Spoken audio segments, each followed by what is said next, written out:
창세기 50장 20절에 보면 요셉이 말년에 이렇게 고백을 합니다. 당신들은 나를 헤아려 하였으나 하나님은 그것을 선으로 바꾸사 오늘과 같이 만민을 구원하게 하시려 하셨나니. 요셉의 인생을 가만히 살펴보면 이해가 되지 않는 장면들이 참 많이 있었습니다. 형들의 미움을 받았습니다. 그리고 깊은 구덩이에 빠졌습니다. 그리고 노예로 팔려갔습니다. 또 아무런 잘못이 없었는데 감옥에 갇혔습니다.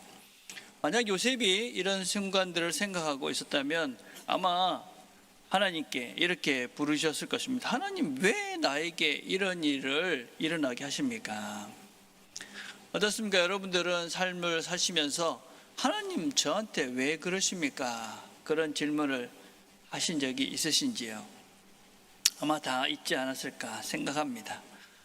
그런데 놀라운 것은 하나님께서는 그 모든 과정을 하나도 버리지 않으시고 그 모든 것들을 사용하셔서 선을 이루셨다, 이렇게 고백을 하고 있습니다. 요셉이 형들에게 이렇게 죽을 고비를 넘기고 노예로 팔려간 때가 한 17살 정도라고 보통 이야기합니다.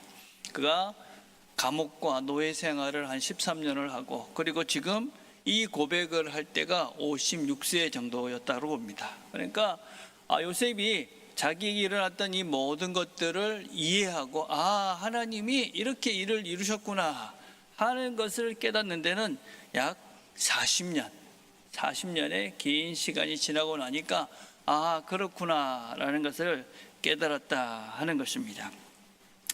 요셉은 그렇게 고백한 거죠. 그것은 그 모든 시간들, 고난의 시간들, 그 시간들을 하나님께서는 사용하셔서 지금 나에게 선을 이루시고 계시는구나. 오늘 우리가 읽은 8장 28절도 똑같은 말씀입니다. 우리가 알거니와 하나님을 사랑하는 자, 곧 그의 뜻대로 부르심을 입은 자들에게는 모든 것이 협력하여 선을 이루시니라. 하나님은 모든 것들, 그 모든 것 속에는 여러 가지가 포함이 되는 것이죠.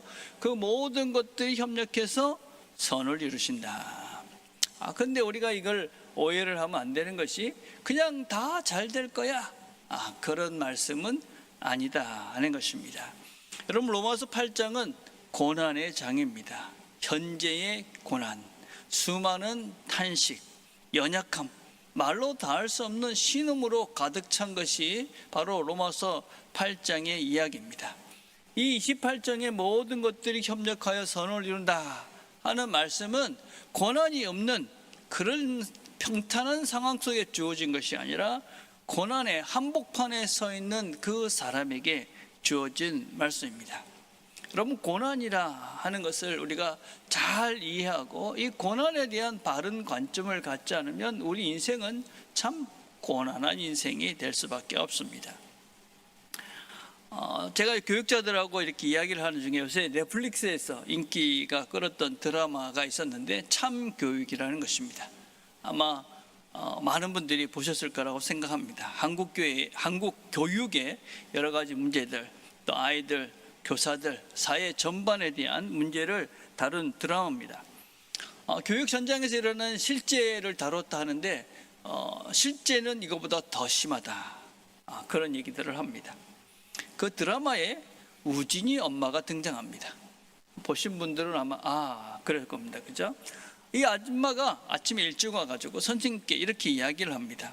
우리 아이를 수학 시간에 앞에 나와서 문제를 풀게 했는데 혹시 우리 아이가 그 문제를 못 풀면 자존심이 상하니까 앞으로는 우리 아이를 불러서 앞에서 문제를 풀지 말게 해주세요, 이렇게 부탁을 합니다. 그리고 채점을 할 때도 사선으로 이렇게 쭉 끄면 마음이 상하니까 그렇게 하지 마십시오. 그러면서 이제 그 엄마가 이 아이에 대해서 뭔가, 그리고 선생님에 대해서 뭔가 이렇게 갑질 같은 것들을 하는 그런 대표적인 인물이죠. 우진 엄마라는 사람입니다. 근데 이 우진 엄마를 보고 제일 화를 내는 사람이 누구냐? 30, 40대 부모들이다, 그렇게 얘기합니다. 근데 이 드라마를 본 선생님이, 어떤 교사가 이렇게 인터뷰를 했습니다. 우진이 엄마를 보고 제일 화를 내는 사람들은 30, 40대 부모들인데 정작 자신이 우진이 엄마라는 것은 모른다. 자신이 우진이 엄마라는 생각은 전혀 안 하고 화만 낸다 하는 것입니다. 우리 아이들이 마음의 상처를 받지 않을까, 또 다른 아이들 앞에서 자존심이 상하지 않게 할까, 그래서 우리 부모들은 기꺼이 이 우진이 엄마처럼 아이를 보호합니다. 누가 내 아이를 건드리면 참지 못합니다. 선생님이 아이를 혼내도 참지 못합니다. 아이들끼리 다투면 곧 부모들의 싸움이 됩니다. 아이가 실망하거나 좌절하거나 슬퍼하는 순간을 부모가 견디지 못해서 즉시 개입합니다. 제거합니다.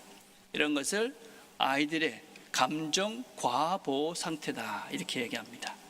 여러분, 감정은 근육과 똑같은 것입니다. 써봐야 이렇게 자라는 것이죠. 슬픔을 견뎌본 아이가 슬픔을 다루는 힘을 얻을 수 있습니다. 좌절을 극복한 아이가 회복하는 방법, 실패를 경험한 아이들이 성공으로 갈 수 있도록 다시 일어날 수 있는 힘을 얻을 수가 있습니다. 자존심을 상해 보아야 자존감이 생기게 되어집니다. 근데 아이를 보호한다고 그런 감정을 전혀 겪지 못하도록 대신 다 처리해주면 아이는 정작 자신의 감정을 다루는 연습을 한 번도 하지 못하고 자라게 됩니다. 심리학에서 이야기할 때 정서 조절 능력이 사라진다, 심각한 병이다, 이렇게 얘기합니다. 이렇게 되면 무슨 문제가 생기느냐? 아이들은 작은 불편에도 크게 무너집니다. 여러분, 이 AI 시대를 맞이하잖아요. 이 AI 시대의 제일 큰, 우리 자녀들을 키우면서 제일 이렇게 크게 배양해 줘야 되는 게 뭐냐면 회복 탄력성이라는 것입니다. 그게 뭐냐면 실패도 일어나고 새로운 도전을 용기 있게 하는 것을 자꾸 훈련시켜서 감히 이 로봇들이 할 수 없는 그런 능력을 키워가는 것이 회복 탄력성입니다. 그래서 끊임없이 실패를 경험하도록 해라. 그게 모든 미래학자들이 부모들에게 권하는 것입니다. 근데 아이들이 실패를 하지 못하도록, 작은 상처도 감정 하나도 극복하지 못하도록 부모들이 다 보호를 하면 아이들은 이런 능력을 못 키웁니다. 두 번째는 불안과 위전심이 더 커진다 이야기합니다. 모든 연구들에서 일관적으로 이야기하는 것이 무엇이냐면 과보호를 받은 아이는 자랄수록 더 불안 수준이 높아진다는 것입니다. 세상은 위험하고 나 혼자서는 어떻게 할 수 없어. 그래서 늘 부모에게 의지하고, 그래서 스스로가 감당할 수 없으니까 늘 불안하죠. 그리고 결정을 두려워합니다. 스스로 선택하고 스스로 그 해결해본 능력들이 없으니까 결정을 못하니까 스스로 독립을 해야 되는데 독립을 못하는 것입니다. 그러면 아이들은 자라면서 혼도 나고 자존심도 상하고 서로 다투면서, 그러면서 감정도 관계도 그런 모든 것들이 건강해지는 것이죠. 근데 부모들이 그런 것들을 연습할 수 있는, 스스로를 이렇게 힘을 키워갈 수 있는 그런 기회를 모두 막아버리면 아이들은 건강할 수가 없는 것이죠. 자랄 수가 없는 것이죠. 사실은 조금 생각해 보면 부모라는, 부모가 아이를 보호한다는 명목 아래서 자신의 과거와 욕망을 아이에게 투영하는 부모들도 종종 있습니다. 지난주에 우리 아이들이 1층 예배실에서 공놀이를 해가지고 제가 좀 혼을 냈습니다. 근데 예배를 드리는 공간인데 공놀이 좀 심한 것 같다. 제가 좀 자유로운 편인데 그건 좀 안 될 것 같다, 이런 생각도 했고, 또 예배 공간인데 또 애들 놀다가 다칠 수도 있고, 그래서 제가 내려가가지고 애들한테 좀 뭐라 했습니다. 제가 예배당에서 공놀이 하면 돼, 안 돼? 그러니까 안 됩니다, 이러는 거예요. 근데 왜 했어? 그러니까 가만히 있는 거예요. 할래 안 할래? 안 하겠습니다. 가서 놀아. 놀았어요. 근데 그 아이들이 예배당에서 또 공놀이 했을까 안 했을까요? 했습니다, 여러분. 예, 당연히 했지요. 애들이 말 한마디 해서 들으면 그게 압니까? 그죠? 여러분들은 말 한마디 하면 듣습니까? 누가 이거 잘못된 거 얘기하면 바로 고칩니까? 안 고치잖아요. 그게 아이고 우리 인생이 삶이 다 그렇습니다. 뭐 말 한마디에서 딱 고치면 뭐 다 천사고 그죠? 다 인생이 달라지겠죠. 우리가 다 말 한마디에서 안 고쳐집니다. 그렇게 이야기하면 또 혼나고 또 다시 하다가 또 혼내고 그죠? 그러면서 아이가 혼나고 난 다음에 자기 마음을 다스리는 법도 배우고, 아이고 2번 하니까 더 크게 혼나는구나, 3번 하니까 또 혼나는구나, 이제 좀 그만해야 되겠다 이러면서 이제 그만하는 겁니다. 그죠? 근데 한번 혼났다고 그래서 눈치 슬슬 보고 그죠? 이거 하면 죽는갑다 이러고 뭐 안 하고 그러면 안 되는 겁니다. 여러분. 아이들은 그냥 혼나도 또 하고 그죠? 여러분 부모님들이 너 2번이나 얘기했는데 지는 뭐 2번 해서 고쳤습니까? 여러분 그렇지 않잖아요. 우리가 3번 하고 4번 하고 그러는 겁니다. 그러면서 시간 되면 걔들이 뭐 중학생 돼도 그 예배당에서 공창 놀겠습니까? 안 그렇습니다. 시간이 지나고 스스로가 다 알게 되는 때가 있고, 그러면서 아이들은 건강해지는 겁니다. 스스로가 자기 자신들을 키워가는 것입니다. 그럼 저는 특별히 우리 초등부, 중등부 아이들이 뭘 그렇게 큰일이 있겠습니까? 그 아이들이 실수한다고 뭐 그렇게 인생이 그렇게 크게 바뀌는 일이 뭐가 그렇게 있겠습니까? 실수하도록, 아이들끼리 싸우도록, 그리고 좀 자존심이 좀 상하도록 그냥 놔두면서 키워야지 아이들이 훨씬 더 건강해진다. 여러분 힘든 시간, 그 시간을 견디지 않고는 성장하고 성숙해질 수 없다. 제가 살면서 내린 중요한 결정 중에 하나가 무엇이냐면 제가 해병대를 간 겁니다. 제가 그 나이에 이왕 뭐 가서 고생하는데 해병대를 가자, 그래야 고생도 하고 뭐 좀 폼도 나는 것 같고, 그래서 해병대를 갔습니다. 근데 저는 사실 눈이 좀 나빴습니다. 지금은 안경 낀 해병대가 있는데 그때는 안경 낀 해병대는 없었습니다. 이제 갑을 뭐 일종 갑 뭐 이런 사람만 갔거든요. 이제 눈이 나빴는데 어떻게 했어요? 시력표를 다 외웠습니다.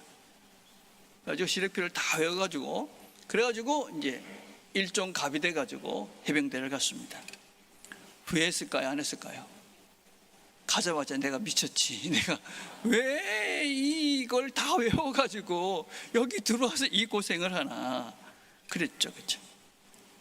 근데 제대 후에는 참 잘했다, 참 잘했다. 제 삶에 힘든 순간들이 올 때 어떤 생각을 하면 내가 그때도 견뎠는데, 그 죽을 것 같은, 정말 죽을 것 같은 입에서 피를 토하는 그런 시간들을 제가 한 3개월 넘게 보냈거든요. 그때도 내가 견뎠는데 이거 뭐 지금 이 정도야 뭐 이게 일도 아니지. 그러면서 제가 견디고 이겨나갈 때가 참 많았습니다.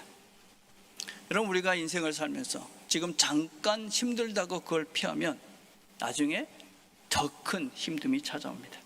지금 쉽게 뭔가 얻은 것, 그것이 편안한 것 같지만 결국 나중에는 더 큰 대가를 치릅니다.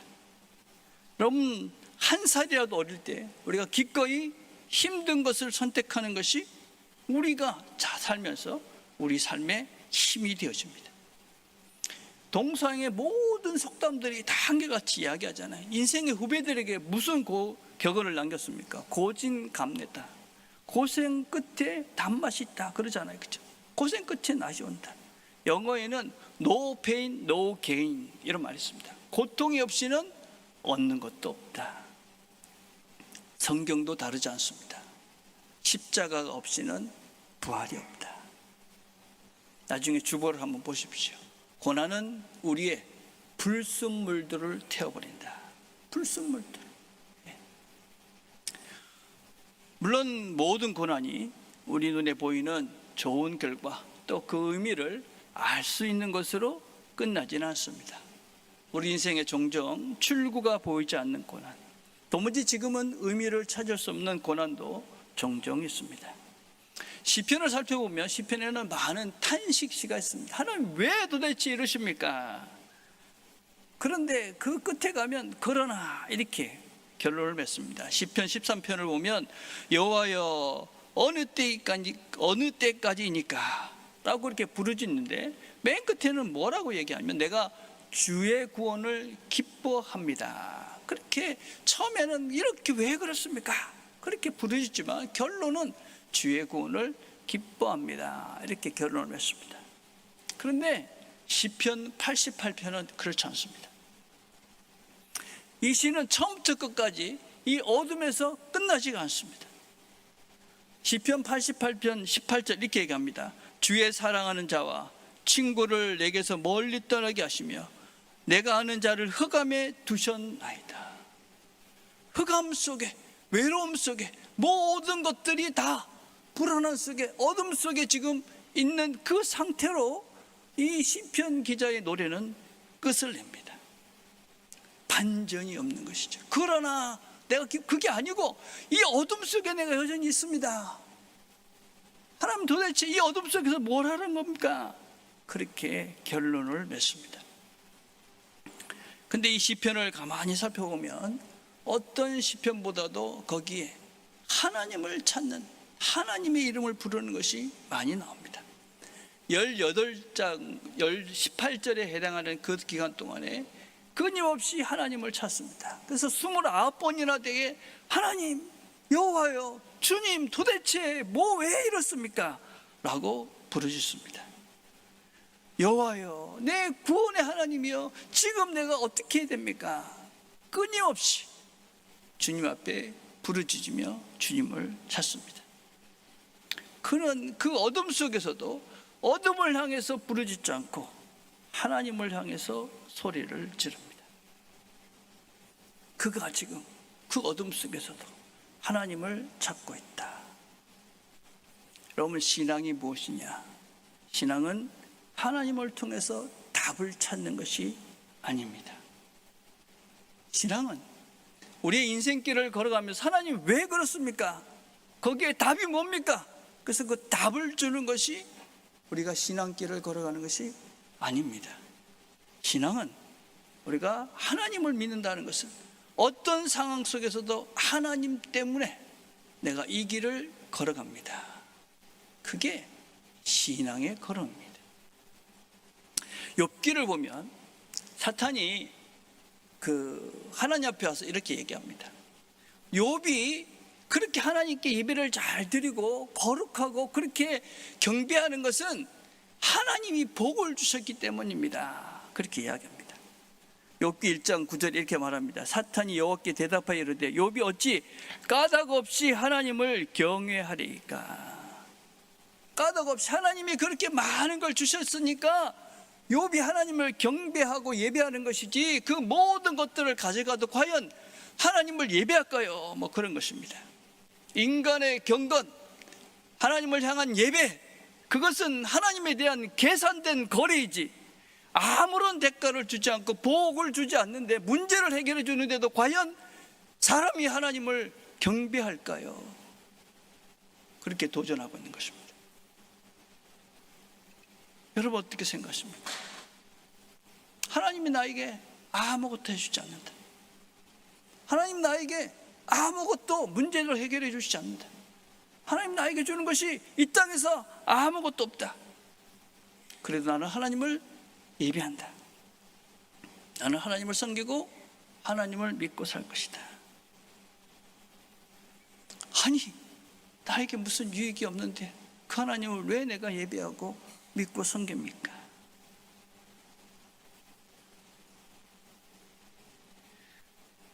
욥처럼 과연 우리를 한번 생각해 봅시다. 욥처럼 하나님께서 나에게 주신 모든 것들을 다 앗아갔습니다.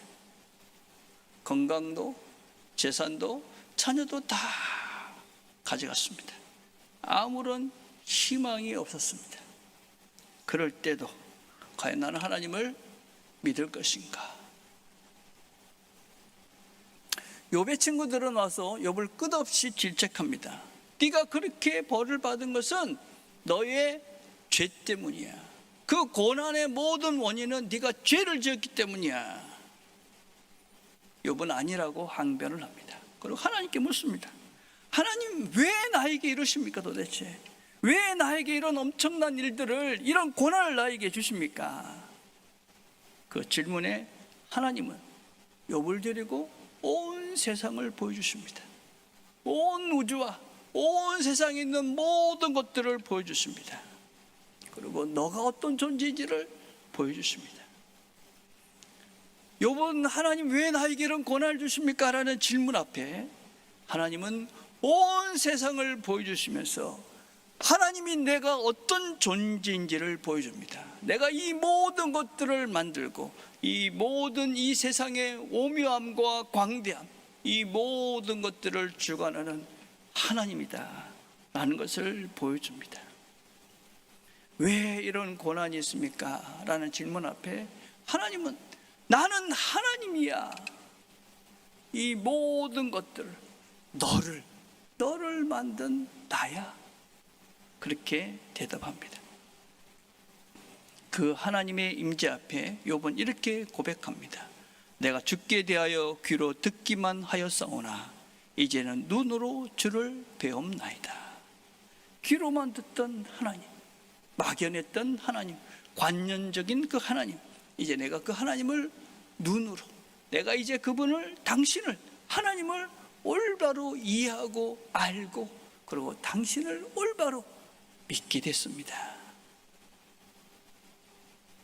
우리 신앙의 목적은, 우리가 예수를 믿고 하나님을 믿는다는 것은 지금 당장의 문제를 해결하거나 우리 삶의 안락한 것들을 위한 그것이 아닙니다.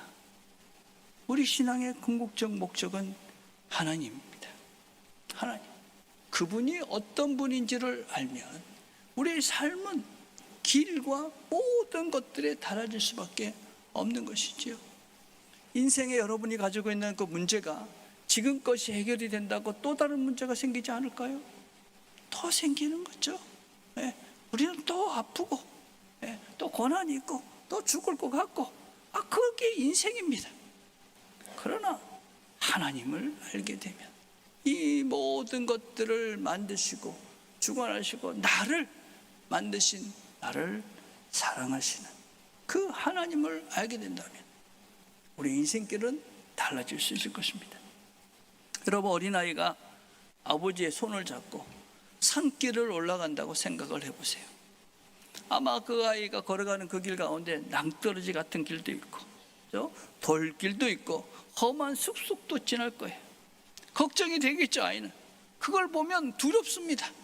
그런데 그가 안심하죠. 왜 그렇습니까? 아빠의 손을 잡고 가고 있으니까. 아빠가 내 손을 잡고 가고 있으니까 그 낭떠러지 안 떨어질 것을 알고, 지금 힘들어도 그 산길을 넘어갈 것을 알고, 지금 보이지 않는 숲길을 가도 안심하고 가는 것이죠. 우리는 그 하나님 아버지의 손을 붙잡고 어떤 면에서는 산길보다도 훨씬 험한, 한 번도 가보지 못한 그 길을 걸어가고 있는 것이 우리의 인생길이다. 하나님은 우리를 그렇게 붙잡고 가신다. 왜가 아니라 누구인가. 그런데 이 선을 이루신다 하는 것은 모두에게 주어진 것은 아닙니다. 하나님의 손을 붙잡고 가는 사람들, 하나님이 손을 붙잡고 선하게 이끌어 가시는 그 사람, 누가 이 삶을 살 수 있는가? 28절을 다시 읽어보십시다. 하나님을 사랑하는 자, 곧 그 뜻대로 부르심은 입은 자들에게는 모든 것이 협력하여 선을 이룬다. 이 약속에는 분명한 대상들이 있습니다. 아무에게나 저절로 모든 삶의 모든 것들이 협력해서 선을 이루는 것이 아니다. 하나님을 사랑하는 자. 하나님을 사랑한다는 건 도대체 무엇일까요? 하나님을 사랑한다. 그건 하나님의 뜻대로 사는 것입니다. 하나님의 뜻대로. 감정의 문제가 아니고 삶의 실제죠. 그런데 28절에 보면 사랑하는 자, 그리고 부르심을 입은 자라는 말이 같이 나옵니다. 이거 똑같은 말입니다. 우리가 하나님을 사랑하는 자는 어떤 사람이 하나님을 사랑하느냐? 하나님의 부르심을 받은 자라는 것을 아는 사람입니다. 하나님의 부르심을 받은 자는 어떤 사람들이냐? 하나님의 사랑을 아는 사람입니다. 하나님의 사랑. 하나님이 나를 사랑하셨구나. 하나님이 아무런 조건 없이 나를 사랑하시는구나. 그걸 아는 사람이 하나님을 사랑할 수 있고 그 사람이 하나님을 모든 것들이 협력해서 선을 이루게 하십니다. 여러분, 하나님이 우리를 사랑한다. 그게 얼마나 실제인지를 한번 생각해 보십시오. 실제. 하나님이 우리를 사랑하신다. 그걸 여러분 믿으십니까? 안 믿네, 그죠? 예. 당황스럽죠. 갑자기 하나님이 나를 사랑하시나? 이래 물어보면 진짜 내가 사랑하시나? 사랑하나? 여러분, 왜 여러분들 우리가 조그만 어려움과 고난 앞에서 불안하고 낙심하고 그렇게 염려하며 삽니까? 이건 아주 간단한 것입니다. 하나님이 나를 사랑하신다는 걸 못 믿기 때문이죠. 하나님이 나를 사랑하신다. 하나님은 이 온 우주를 다 운행하시고 하나님은 나를 만드신 분이고 나를 선하게 이끌어 가시는 분이다 하는 것을 내가 믿는다면 우리가 왜 모든 순간순간마다 불안하고 걱정하고 염려하겠습니까? 하나님이 내 손을 붙잡고 가신다 하는 것을 내가 믿는다면 왜 모든 것을 그렇게 염려하며 살겠습니까? 하나님인데, 하나님이 나를 사랑하시는데 왜 나에게 쓸모없는, 가치없는 고통과 고난과 어려움 속에 살게 하시겠습니까?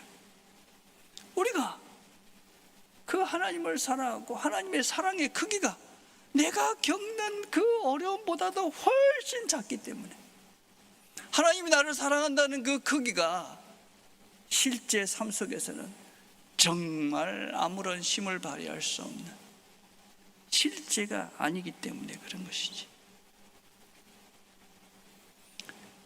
하나님을 향한 내 사랑과 하나님이 나를 사랑하신다 하는 것이 실제가 된다면 우리는 그렇게 염려하며 걱정하며 그렇게 두려움 속에 살지 않게 되는 것이죠. 그 사람들은 하나님이 어떤 고난과 힘든 속에서도 모든 것들이 협력해서 선을 이루게 하신다.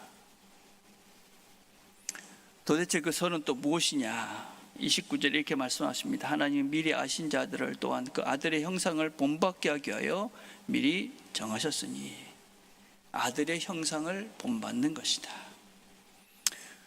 우리가 이제 오해를 하면 안 되는 것이 있습니다. 그건 뭐냐? 우리가 예수를 믿는다는 것은 본질적으로 뭐냐?